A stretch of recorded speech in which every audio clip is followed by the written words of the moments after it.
Are we becoming an antisocial society? A thought-provoking question indeed. In today's era, we're witnessing an intriguing shift in societal norms. We're seeing the rise of individualism, a decline of group work, and a fierce competition like never before. And if we look around, our media is rife with this pervasive individualism. Now you may wonder, whose voice is this? Well, I'm Brian Off, but the voice you hear is not mine. It's generated by an artificial intelligence with which I'm trying to answer a lot of existential doubts that are coming across my mind all the time since I was a kid. Our aim in this video is to explore the impact of these antisocial trends on our social nature and overall well-being. If you find today's topic interesting, please leave a like and don't forget to share your opinion in the comments. Thank you. Today we'll dig into the historical shift towards individualism, the competition conundrum, and the role the media plays. So, are you ready to join me on this intellectual adventure? If yes, then don't forget to subscribe to the channel. Let's delve into this intriguing topic together. If we look at our education system, we can see the seeds of individualism planted early on. From a young age, we're taught that our individual achievements are what matter most. Report cards, standardized tests, and personal essays all emphasize our unique skills and accomplishments. There's a clear focus on individual grades and less emphasis on group projects or collaborative efforts. This educational approach is designed to foster self-expression and individuality.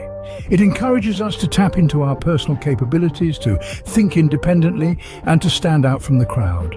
It's not all bad news, though. This focus on the individual can cultivate self-confidence and independence, equipping us with the skills to navigate the world on our own terms. Yet, while we're busy celebrating our individual successes, we're often overlooking the value of collective achievement. We're missing out on the shared victories and mutual growth that come from working together. The classroom isn't just a place for personal growth, it's a microcosm of society, a place where we learn to function as part of a collective whole. So yes, individualism has its advantages. It can breed self-reliance, resilience, and a strong sense of self. But let's not forget the importance of collaboration, teamwork, and shared experiences in shaping who we are. After all, we're social creatures by nature, aren't we? But are these benefits coming at a cost? Competition is not a new phenomenon, but its intensity and pervasiveness have increased dramatically. Let's dive into the world of competition. It's everywhere, from the classrooms brimming with students vying for the top spot, to the professional arena where individuals grapple for promotions. Even our social circles aren't immune. Who has the most followers? Who took the best vacation? The stakes are high and the race is on. This constant pressure to outperform others can take a toll. It can create anxiety as we worry about falling behind. It can foster isolation as we focus solely on our own progress. And it can breed distrust as we begin to view others as adversaries rather than allies. We're so caught up in the race that we forget to enjoy the journey. But it's not all doom and gloom. Competition has its merits too. It can push us to strive for excellence, to break barriers, to achieve what we once thought was unattainable. It can fuel innovation and progress. It can make us resilient and tenacious. Yet, like everything in life, balance is key. When competition becomes relentless, when it overshadows cooperation, we may need to take a step back and reassess. Are we losing the ability to work together, to share success, to build meaningful connections? Yet, is this relentless competition driving us apart? Our screens are filled with stories of individual success and achievement. The media, in all its forms, plays a significant role in shaping our perceptions and beliefs. From the glitz and glamour of Hollywood, where blockbusters often celebrate lone heroes, to the world of sports, where individual prowess often outshines team effort, the focus is predominantly on the individual.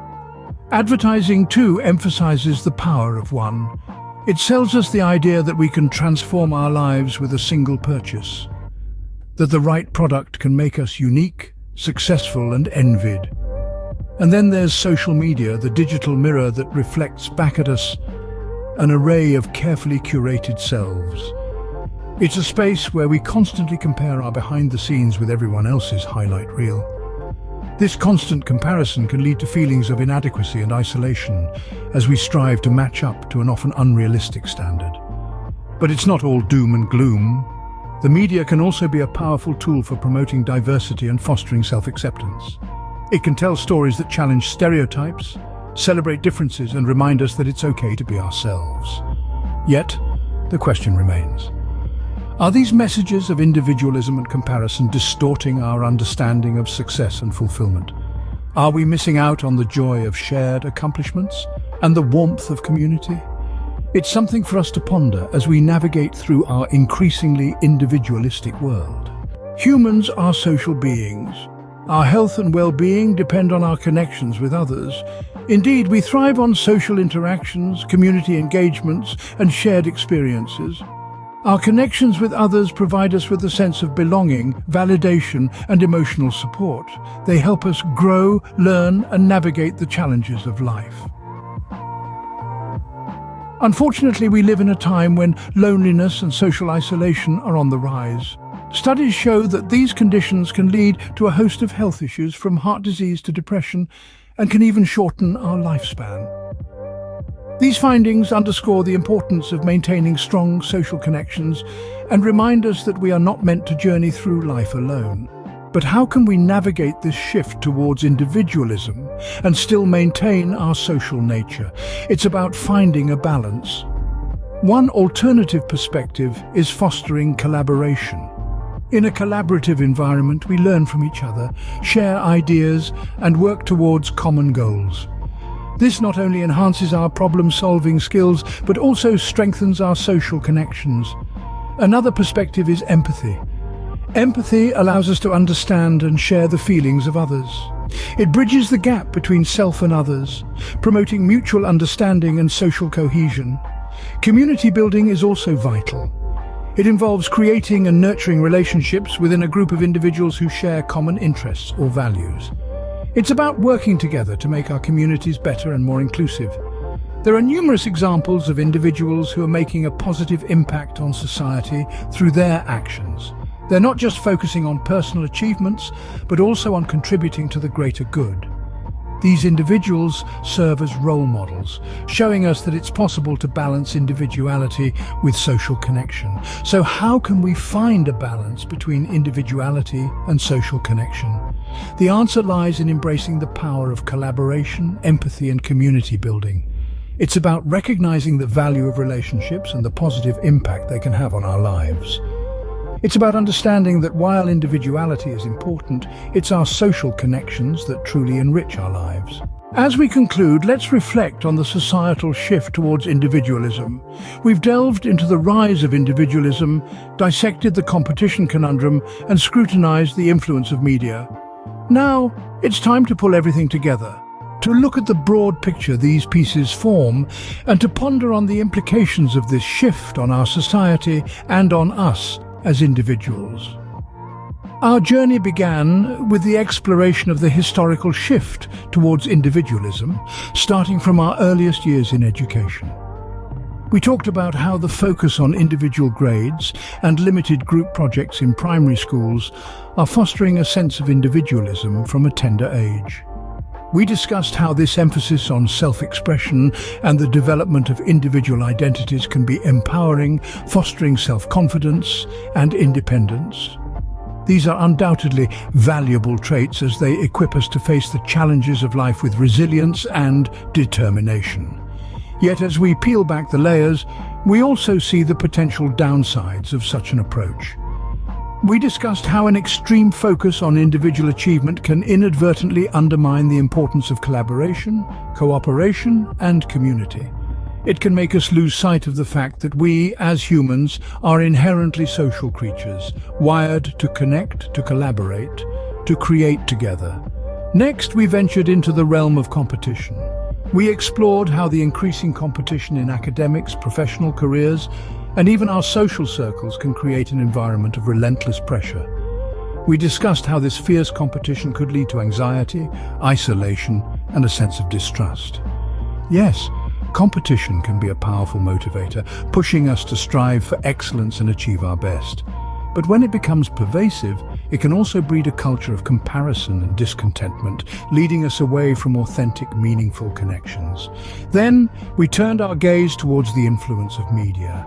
We analyzed how advertising, entertainment, and sports often emphasize individual success and achievement, reinforcing the narrative of individualism. We discussed how social media platforms perpetuate the curated self, leading us to compare our lives with the highlight reels of others.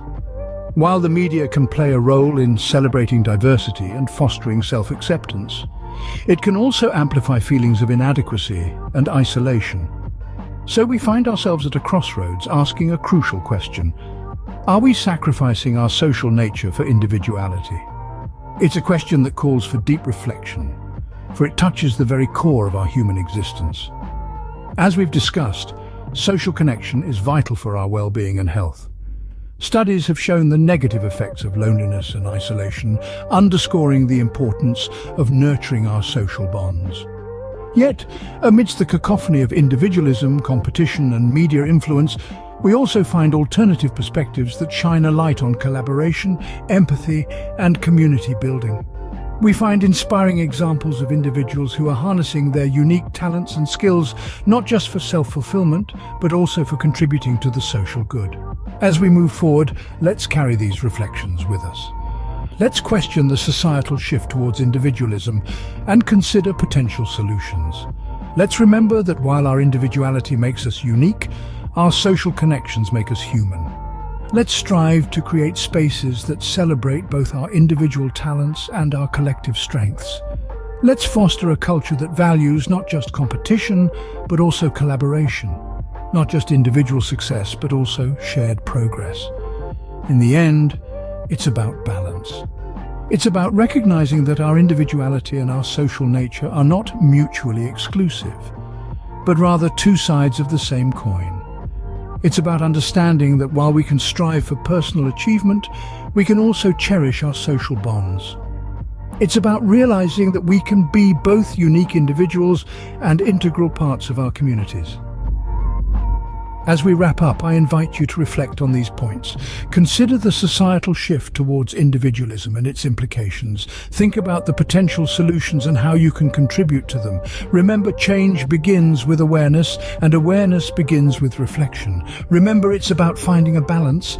Until next time, stay curious and don't forget to like, comment, and subscribe.